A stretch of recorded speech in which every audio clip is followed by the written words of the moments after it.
This week at the Republican National Convention, we heard President Trump's children talk about their dad, and now I'd like to talk about mine.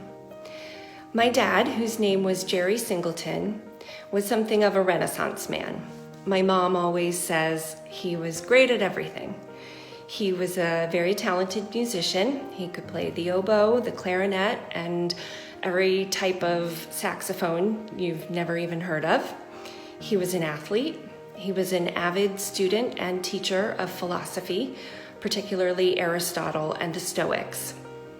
My dad walked me down the aisle at my wedding, and he was an unexpectedly silly and very loving grandfather. My dad passed away 6 years ago and is buried at Arlington National Cemetery. And the reason for that is he was a naval aviator. He flew bomber and fighter jets over Vietnam and Lebanon and Grenada during his 30-year military career. He was my childhood hero, and I was very proud and very lucky to be able to follow his example of military service. And when I graduated from the Navy's flight school, my dad was there, and he took his wings of gold from his own uniform to pin them on mine.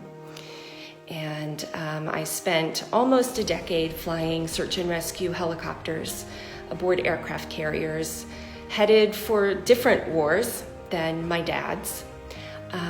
But I spent that time trying my best to be the kind of officer and the kind of leader my dad had been. And central to my dad's leadership philosophy, and to military service in general, is the idea of leader as servant.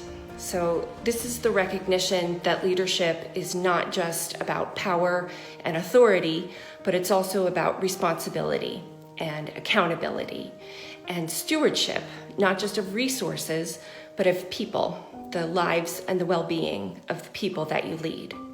And in my view, both as a military veteran and now as a mom, America has been missing that kind of leadership. Leadership as stewardship, care, and as service. So many people are in so much urgent pain.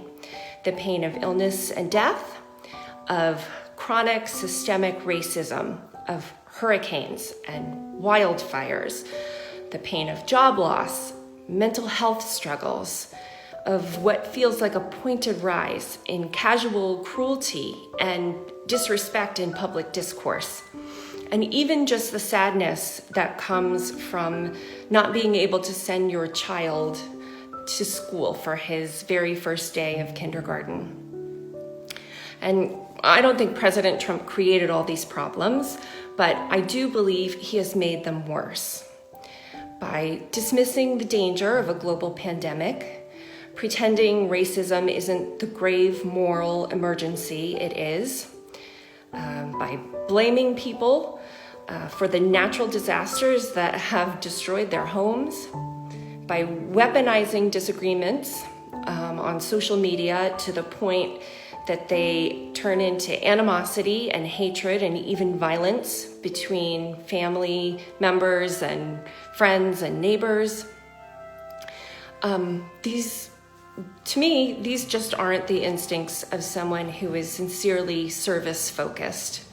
And I know this because I spent 37 years of my life following in the footsteps of someone who truly was a service-focused leader.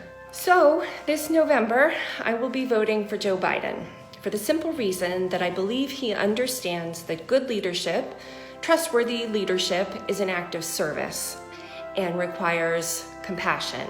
I believe he has the heart for the job, and I think that's what we most need right now as a country. And I hope you do too.